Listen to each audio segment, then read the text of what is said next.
I think we're ready to start. So good morning, everyone, and thanks for coming. And for those of you who are here, please help yourself to food at the back, and feel free to go back for second helpings for sure. Thanks for those as well who are online or who will view this podcast later. It's great to be here again for another President's Forum, and I've got some wonderful guests to introduce to you in a few minutes. But first, I'd like to give you just a couple of updates. You might have noticed, by the way, a theme on our forum today is the trades, and trades education's been such a key part of BCIT since 1964. Technology and our teaching methods, though, have changed significantly in that time, and you're going to hear more about that this morning. But what has not changed is our impact and size of impact provincially of our education and training in the trades, and I'm very proud of that. And so it leads to a provincial economic impact that we're well recognized for. It's well over 20% of the trades are taught at BCIT, and of course we have agreements with other institutions to help and support them as well in this area. So grads of BCIT trades are everywhere, apprenticeships as well, and technician programs. They're the most sought after, and I think it's fair to say that if someone says they're going into the trades, they definitely look at BCIT as a leader, and you'll know why I'm sure you know why now, but you'll even understand more in a few minutes. In fact, 95% of our apprenticeship completers are employed. So 95%, that's the highest ever. And our programs support so many industries. So many of you are also working in other areas with those industries, and your students are working throughout their programs. So we can't cover it all today. I think we need to keep coming back to the trades because there's such an opportunity to integrate the trades education as well with the academic what I'll call the academic education. There's such a synergy that can be held together for that. So this is a start, and I'm really proud to turn it over to our guests in a few minutes for updates. So let me just give a couple of other updates. First of all, our strategic plan update. As you know, we're refreshing our strategic plan, and as part of this process, we're engaged with you and our community using the Thought Exchange platform, which was very successful, and Lara's not here to tell you about it, but let me just give you a few numbers. 1,560 of you participated, leaving over 1,280 comments and over 45,000 star ratings. So that's where you could go along and say, I really like this one or not. Thank you for leaning in and sharing with your feedback. It means a lot, and it will contribute to a more meaningful strategic plan. So we're consolidating your input, and in July, we'll share the report out to the community. Now, probably you'll say, well, that's great, nobody's here.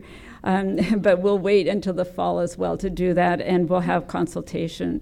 So to give you a sense of timing, if you can look at this graph, our next phase will run through to November, and we'll be sharing the emerging feedback from the community and also working with the external community through focus groups and employer survey and open houses. So a busy fall. And then after considering that feedback, we'll launch our refreshed strategic plan with our board approving it in December of 2018. So that's our goal, is to get to approval in December of 2018. We may go a bit longer if we need to redraft in certain areas, or if we have significant areas of feedback in particular areas that we want to consult more on. So again, thank you. Your input is invaluable, but it's not over yet. So I just want to flag that so that you know that in the fall it'll be coming through. This tool is actually quite impressive. Tom's used it in ed planning, and the ed plan he'll be going out with again in terms of here's what we heard and here's the feedback on the ed plan, and then solidifying that, and that'll become a key component of the strategic plan, the education plan within. What will happen once this plan is approved is we'll have strategic goals that we'll all be clear on, and each school and department area will then align with those goals and report on them on a regular basis throughout the year. So there'll be community reporting out on all the goals that we're reaching for. So just let me move over to employee engagement. It's at this time last year you were looking forward with us and sharing the results of the 2017 employee engagement. And in the past year, a lot of activity has gone on. So departmentally and institutionally, we've done a lot of work to identify areas to act on and opportunities. And this is a journey. It's not a one-year event. So I'm really pleased with the progress we made. We've done a lot. We still have a long ways to go. So we're looking at going forward with how do we position another check-in and pulse check, if you will, of our employee engagement. And we'll look forward to giving you more news about that. And we'll develop the plans for moving forward in the next little while. So stay tuned for that. That'll be in the fall, late fall, or around there. Food services. Vince Laxton isn't here, I don't think, but on behalf of him, I just want to do a brief food services update for you, something that's really important to all of us. As you may be aware, we've negotiated a very improved contract with a 5-year contract with Compass Group, which is really, we know as Chartwell's.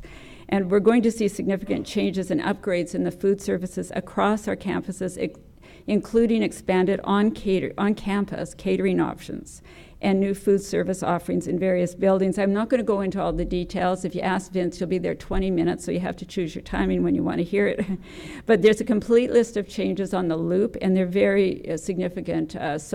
I really encourage you to look at them. And the team listened to the students and the faculty and staff and considered hours and so on. So there's catering abilities, so you can have your food catered.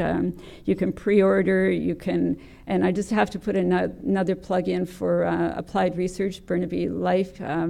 They're doing fabulous. If you have a moment ever to get over, they also cater, I believe, so that we can bring that food over here. They'll bring it over to you, and it's great food.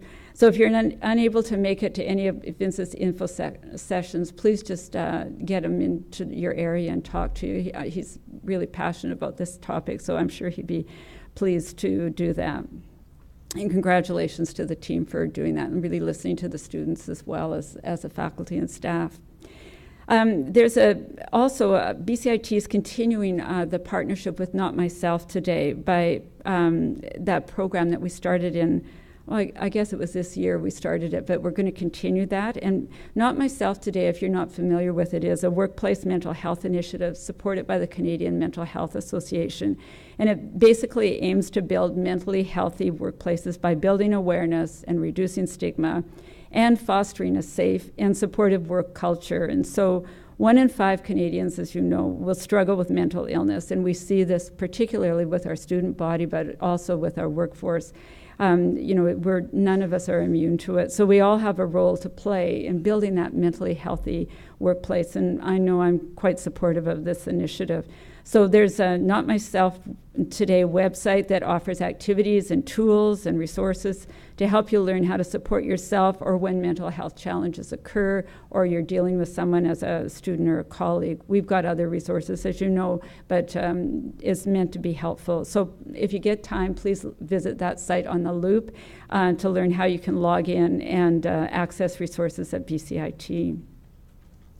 As well on news, we were quite active and in fact very active in the BC Tech Summit recently, and we had a large presence, and I give full credit to the marketing team. They just did an awesome job. And we had prime real estate again. We owned the space, and we were the only post-secondary as you came up the escalators, so we saw every student, high school student, I think, and every Rob Kruger personally helped all of them deliver babies and was covered on the news, and Sophie Louis even delivered with you. I think she's still talking about it. So some of the highlights were the amazing technology, like the mini electric vehicle through to your work, Rob. Vince was there and with his engine and the rebuild, and there was so many cool things that were going on. But let's take a quick look at a video that just captures some highlights.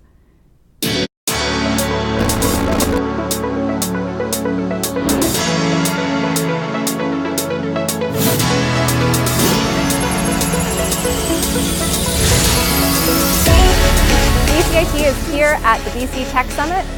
It's our largest floor plan ever.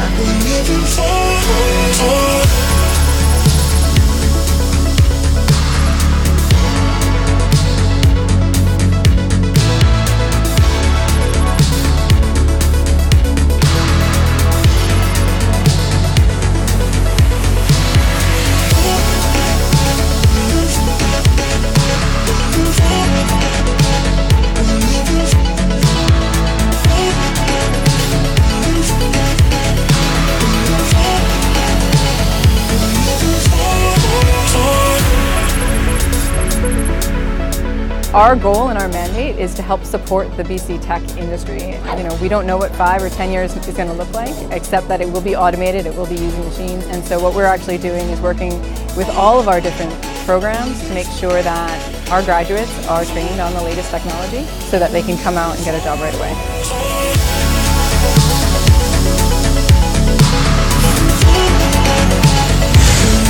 Thanks for coming.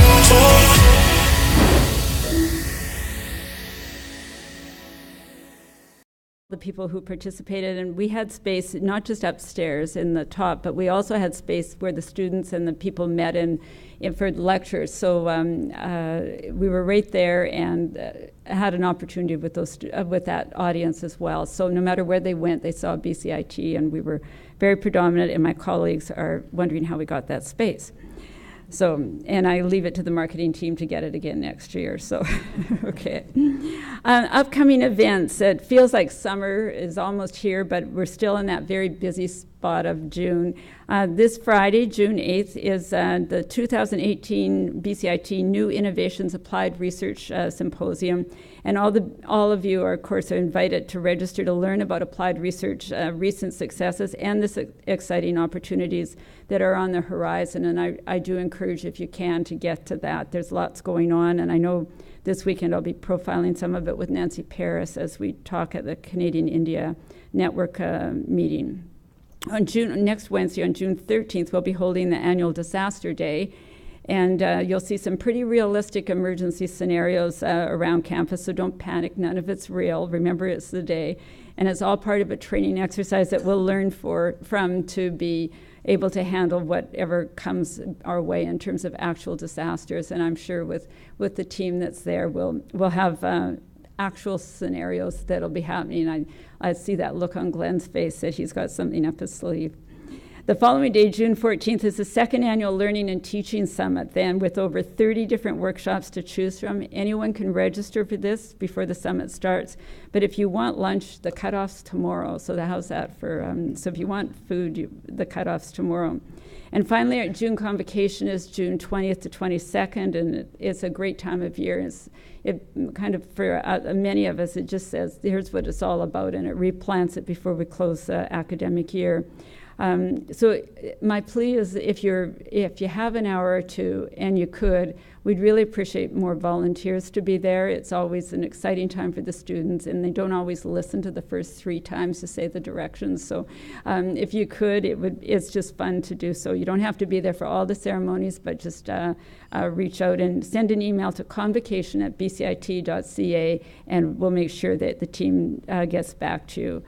So that's all the newsy items for now for me, and I'm just going to stand here and introduce our first guest. We've got 3 wonderful guests today, and I'm so pleased. Our first guest today is Brian Buckley, who's Associate Dean within the School of Energy, and many of you probably know Brian, and welcome, Brian. It's great to have you here. As Associate Dean of Industrial and Mechanical Trades, you've got a good vantage point on emerging trends, Brian, in the trades education and enrollment. And I have to say, Brian travels all around the province representing us so well. So what are you seeing in trends, Brian, and what's up? Well, thanks, Kathy, for that introduction. And I guess it's good afternoon, everybody, now. So I'm going to talk about the enrollment trends first. You know, I actually listened to the interview that you and Wayne Hand did with John McComb last month. And you spoke about how many job openings there are in the trades in BC right now, and I think Wayne mentioned that there's going to be a shortage of 15,000 trades workers by 2029. So here at BCIT, and I'm sure at all the post-secondary institutes, everybody's working hard to address those shortages. The ITA sets aggressive utilization targets of over 90%, and we always achieve those targets. And if you look around at the trades classes, we're full. Like, a lot of our programs are full with waiting lists. You know, I think Clarence can for sure see that in the School of Construction. But if you look at the system-wide enrollment trends, there's a little different part of the story that gets told. So on my very exciting graph that I've developed there, the top dark blue line is the overall trades enrollment for foundation and apprenticeship. And the reddish-brown line at the bottom shows the Indigenous participation in trades, both apprenticeship and foundation. And the blue and green bar graphs show the split between male and female students. So that's kind of how that works. And it goes from 2010, 2011 fiscal year and is projected out to 2021. Okay, so the last 4 years are forecasts or targets. So when you look at that, it doesn't really look like there's a heck of a lot happening to address the shortages that we're going to see down the road. And you know, I'm not sure that we're, as a province, doing enough to address those. And I don't believe, looking at the numbers of females in trades and Indigenous students in trades, that very much is happening for those two underrepresented groups. If you take a look at that, you'll see that we'll actually have fewer trade students overall in BC in 2021 than we actually had in 2010, with a huge shortage coming down the road at us as people like myself and other people in my demographic decide it's time to retire. As far as female and Indigenous participation goes, we've had some modest gains, but I don't think anything like what we should expect when you consider that women represent 50% of the population. And I don't think everybody realizes that the First Nation population in BC has grown by 38% in the last 10 years. So we should be seeing stronger numbers there. So if we want to address these shortages as a province, I think we need to find ways to attract enough students into the trades and actually create those trades jobs so that we can address those shortages. So rather than, I think, what we've been doing for the past 10 years, I believe some kind of dramatic action that's going to create a step change is going to have to occur to both get the overall numbers up and to also increase the representation from female students and Indigenous. And those actions might be things like employer incentives, student subsidies, maybe both of those, or some other kind of dramatic change. If we don't take some kind of action like that, then we're going to have to find some other way to fill the skilled trades shortages that we're going to have in another 10 years, really. In terms of educational trends, the video from the BC Tech was pretty exciting, and there were some examples of simulation down there, I see, and I know Clarence is going to speak a little bit about technology. I think we're all working hard to modernize our teaching methods so that we can appeal to the younger learners that we're finding coming into post-secondary education now. So techniques like flipping the classroom, using simulation, virtual reality, augmented reality, those are just a few of the things that we're doing to try to make a difference in the classroom and change the way trades training is being delivered. Just as an example of how powerful simulation can be, for our power and process engineering students who are pursuing their third class power engineering certification, they'll actually receive a 3-month credit against their qualifying time just because they are in an approved program that includes simulation training. So that's a 50% reduction from a student that took the program at an institution that does not have simulation training. So that's a pretty powerful endorsement of simulation training. And we do a lot of simulation here at BCIT, and we're always looking for ways to do more of it. So that's great. Thanks, Brian. Thanks, Brian. Really astute comments about the workforce, and it's a big concern. I know I chair the Trades Training Consortium, which is all the presidents of the institutions, that post-secondary institutions that offer trades training, and the real power of that group is with the deans of all the institutes. And we're actually planning to look at going to government and calling it quite a serious issue that needs to be addressed quickly. But and BCIT will be at the front of that, because it really can't be solved with one without some leverage of awareness as well. But thanks as well for recognizing the Indigenous and women in trades. And I did forget to mention that Tamara was going to join us today, but unfortunately was called away. So we'll profile some of her work as well as we go forward. Great. Okay, so also with us today is Clarence Burlock, and Clarence is with BCGU Faculty in Electrical with the School of Construction and the Environment, is a BCIT grad, and also has come back then to teach for the last, 14 years or so, and it's great to have you here, Clarence. So tell us what's going on in your area. Okay, thank you, Kathy. Interestingly, closed off. Technology. Yeah. Interestingly enough, I have in my hand a student resource that I had when I was a student here. And just recently, we've decided to move away from the modules that were funded through the ITA and before that ITAC, and move into a more modernized model. And what you see on the screen there is essentially the same curriculum being covered through a series of tutorials and simulations. And what's great about this particular simulation is it will track the student and their progress through the simulations. So if we could have a look at the next slide, you can actually open up the cabinet. So this is a cabinet similar to what they would be working on that you would see in illustrations in this particular book. And they can, in real time, take a look at what's going on in the event of a fault.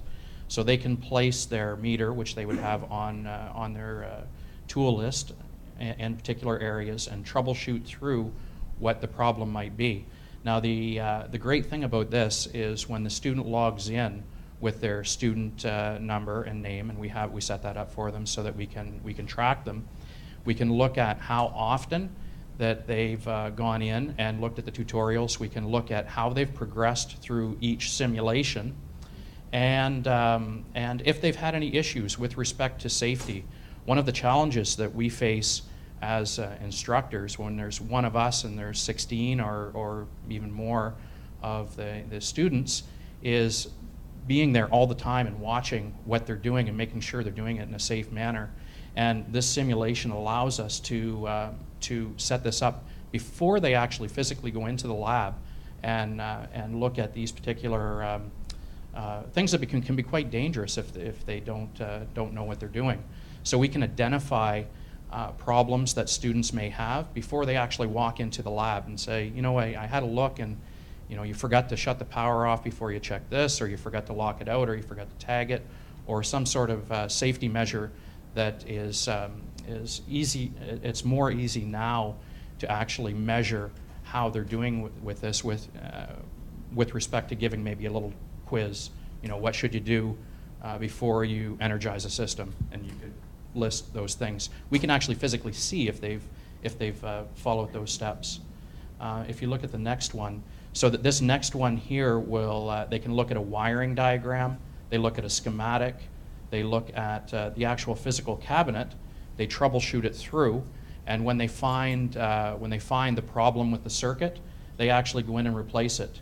And not only does it track safety, it tracks methodologies, it also looks at cost. Did they go in and replace everything until they actually fixed it, or did they identify the problem and then repair it? So we're finding this of extremely great value as far as training goes. So we've replaced the old module system with these interactive and integrated online resources. Now the student still has a paper copy who wishes to, so these have online tutorials, but they also have a paper copy that would follow the tutorial. So they can do a bit of both. Some students still prefer to print things out and read them, and I don't know that will ever change. I think that some people just like to learn that way. Yeah. I'm glad I saw this. I said to Clarence before this started, I would fail. I just have to say. And when you said you can track so people don't keep trying until it's fixed, I think some of the service calls that are made, some of these people need to come back and take a class with you. So yes, especially my mechanic. Yeah. Yeah, that's right. This is really innovative, and I hope it can spread even more. I've seen the board in it. It's very impressive. I don't have a clue what it means, but anyway, it's very impressive as long as it all works, that's for sure. So thank you, and it's great to have you here. I'm sure there'll be questions for you. So Alex, over to you. Alex Hebert, of course, many of you know is the new, with the new energy, let me get this right, STEP code. He's leading that with big changes for the construction industry, and your focus is on that. Can you tell us about that today, Alex? You've got so many things you could tell us about, but let's focus on the STEP code. Yes, okay, so let's do it. I had to admit I cheated a little bit. I was told I could only do one slide, so I inserted animation so I can have 3 slides in one slide. So Markham didn't really realize there are actually 3 slides, but it's 1 slide. With the intent of sticking to 4 minutes, right? Oh yeah, that's correct. That's correct. Yeah, so there might be a more direct way to to get there. I'm happy I picked this as a starting point because the way we've been talking about the Tech Summit and what Clarence is doing, it kind of reinforces the challenge that my group is dealing with. And I have a Tesla car. I don't know if you guys recognize the model there. When I go to green technology trade shows and we book the booth, they always ask us if we have any special requests, and my request is always to be as far as possible from Tesla's booth. And it's not a joke. I've been beside Tesla and I didn't get much visitor stuff at my booth because I promote thick walls that are very simple, right? It's very standard lumber, very standard materials, but they're going to completely change the way we build. But to create excitement around it is a bit of a challenge because, you know, it's pretty boring. It's a thick wall. And so Markham, challenge to you, you have to help me a little bit with that. So I'll tell you in a second what we've been doing. We've been thinking, let's apply 2 centers to what we do, a cost center and a profit center.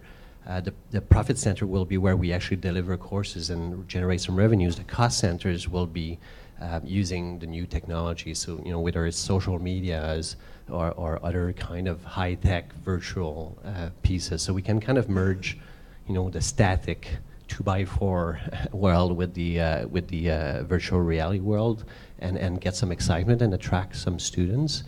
And we're doing that because the provincial government decided to lead the climate change crisis. So it's the first time ever we see that. It usually starts in Ottawa and it trickles back or trickles down to BC. But we said, you know what, let's take the lead on this. And so the provincial government said, let's change the building code and give everybody a clear roadmap so that by 2032, all the buildings that get built in BC are either zero energy or near zero energy. And so, you know, basically industry has 15 years to get there, but it's called a step code because the roadmap has been built so that every 2 or 3 years, everybody has to kind of ramp up a little bit their game and get closer to the objective. The reality is, if it wasn't for training, we could do it today. So the technology itself exists. And if you kind of Google technology and look maybe at the Merriam-Webster, you'll see that it's really the application of knowledge to solve a problem. And nowhere in that definition does it say you need a battery or a computer or an iPhone or a Tesla. You can do it with a 2x4 and you know, nails and screws. But what we're trying to do differently is to make sure that the heat stays inside the building in the winter and the heat stays outside in the summer, so we don't need to use energy to make the space comfortable. So what's really cool about BCAT's role in this is that we are integral to BC's prosperity. We made a promise to industry that we would be responsive, and we're known for experiential learning. So we said, okay, you know, that's for us, right? So if you can click to the second half of the first slide. The way we responded, because this is trades training, we thought, what's the quick win for us out there? So we went with continuous education. So we created a space where anyone who has a foundation in different trades around construction can come back to BCIT for anywhere between 1 and 5 days and get their skills upgraded to be able to build to the new BC step code. And we thought starting with continuous education was a brilliant way to do it because the competition in that area is basically offering their courses by renting rooms in hotels like conference rooms, and you know, they can probably brag about serving really good coffee, but I say that's because you need it. You're doing 8 hours of PowerPoints, right? And we're telling our students, you don't need coffee because we're going to keep getting you to stand up and do actual work. So the high performance building lab in LW3 is a pretty cool quick win that got us going, and that's where we're generating revenues. But if I had more information, I would tell you it's actually way more than that what we're doing. So that's what we're famous for. But there's a series of components. So we've just came up with an agreement with the Telescience World to have a BCIT exhibit there in January. So apply science to trades. And then we are working with different groups at producing YouTube video series on really cool construction projects. And we've developed 2 prototypes of what we call a classroom in a box. So we're fitting that lab in 3 boxes, and soon we'll be able to drive to a construction site and deliver a 1-hour lecture on site. We've tested it in Kelowna once, and it was pretty good feedback. So we're kind of bringing that hands-on, real number, real thing into the classroom, but also on the construction site. So if you move to part 3 of 3, the upper left, and I guess I'm getting close to 4 minutes here. So how did we do it? We do it with people, right? That's pretty much the only way, unless we get to artificial intelligence, and might make me wrong on that one. But for now, we have to do it with people. Upper left, that's Parker. So I'm going to go kind of left to right. So Parker, Sally, Lucas, and Heidi. Grad, so alumnus, instructor, alumnus, and contractor.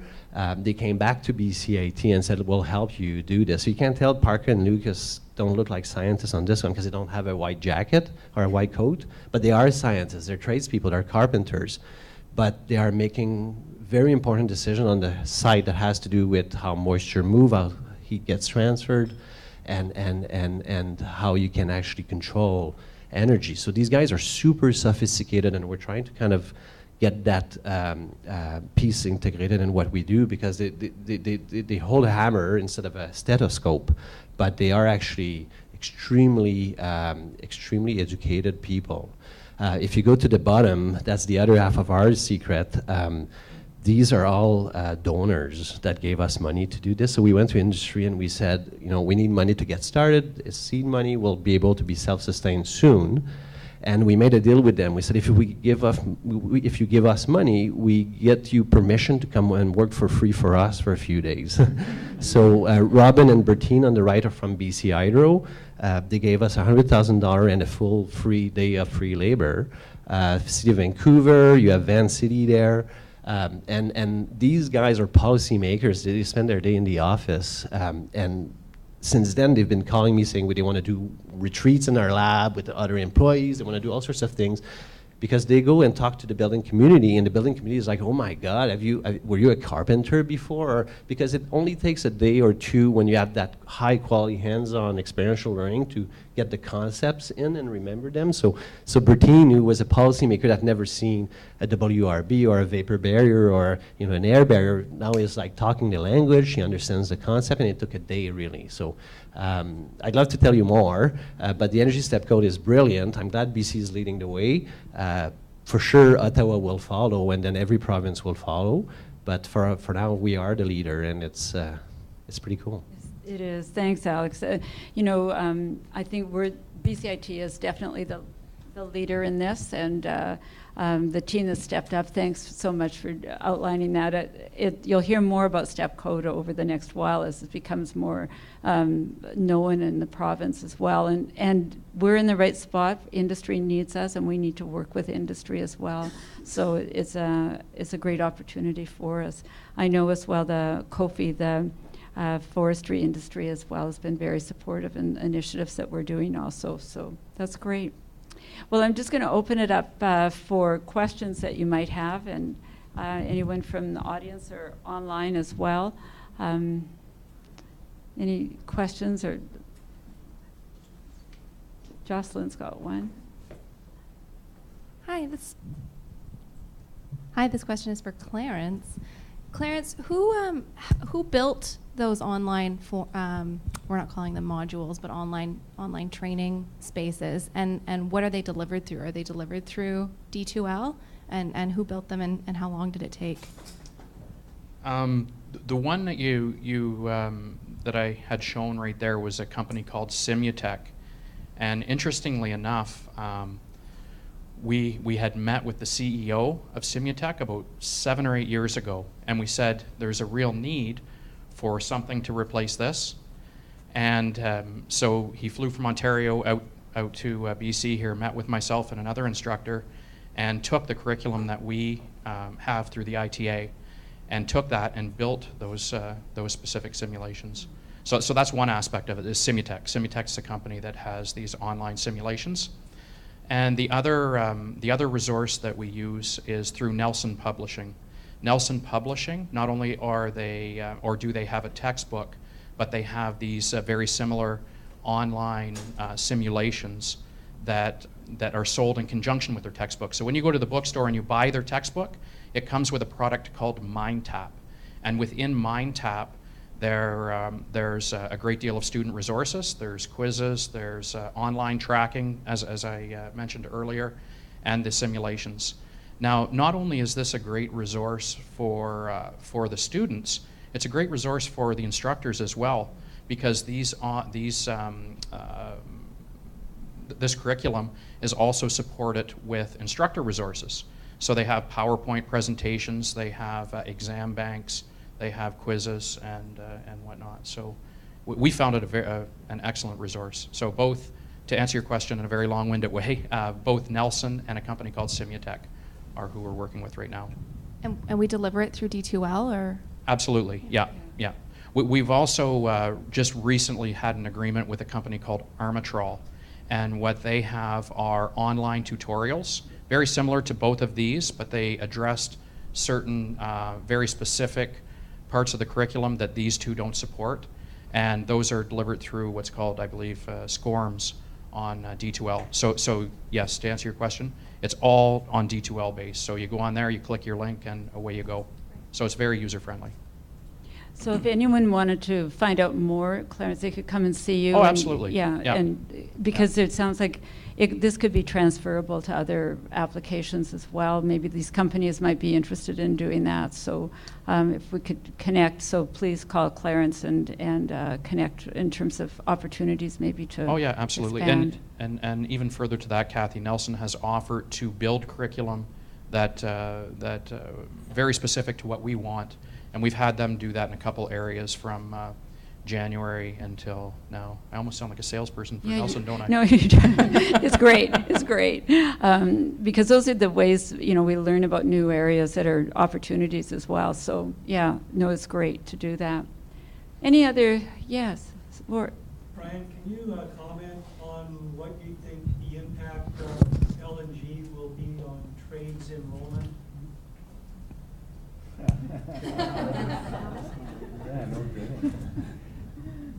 I didn't think that was a hard question. Well, it depends on whether you're talking about the construction phase or the operational phase. So the operational phase, it sounds like, based on some recent meetings that I've had, that there could be a requirement for about 2,000 total jobs. Those aren't all trades jobs.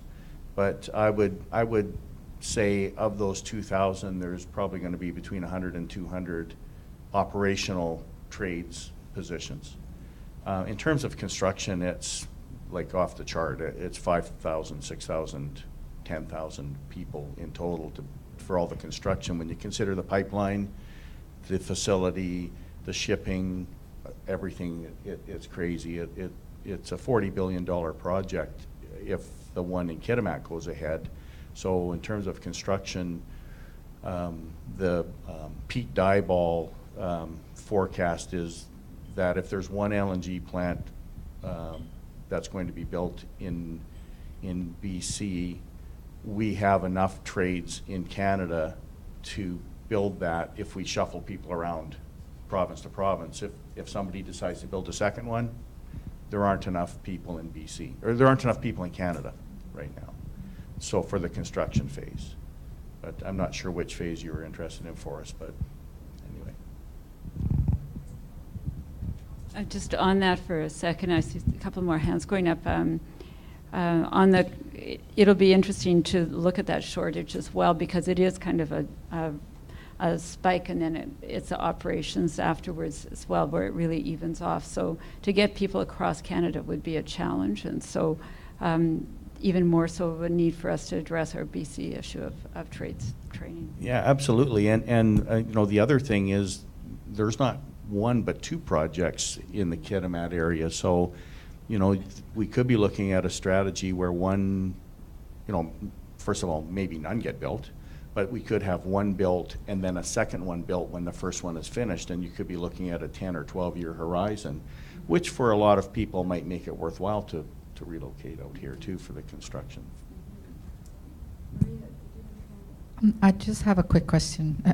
Might be a dumb question, but I'm just curious to know whether the changes with NAFTA that are going right now with Trump and all that, do they affect in any way enrollment or the trades?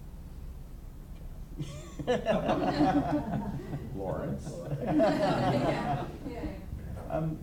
In my experience, we do not get a lot of, if any, really trades enrollment from the U.S. It's a market that we've been looking at trying to serve because lots of the trades don't have a formal structure in the U.S. Instrumentation is one.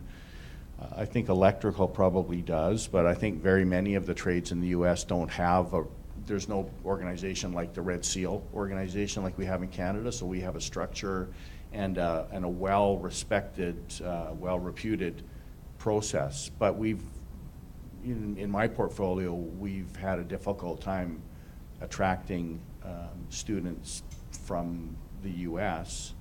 I don't know, Trump's kind of, you know, taxing exports, so maybe he's worried about us sending people there. I'm not sure. Clarence, anything or any impact you could see, or?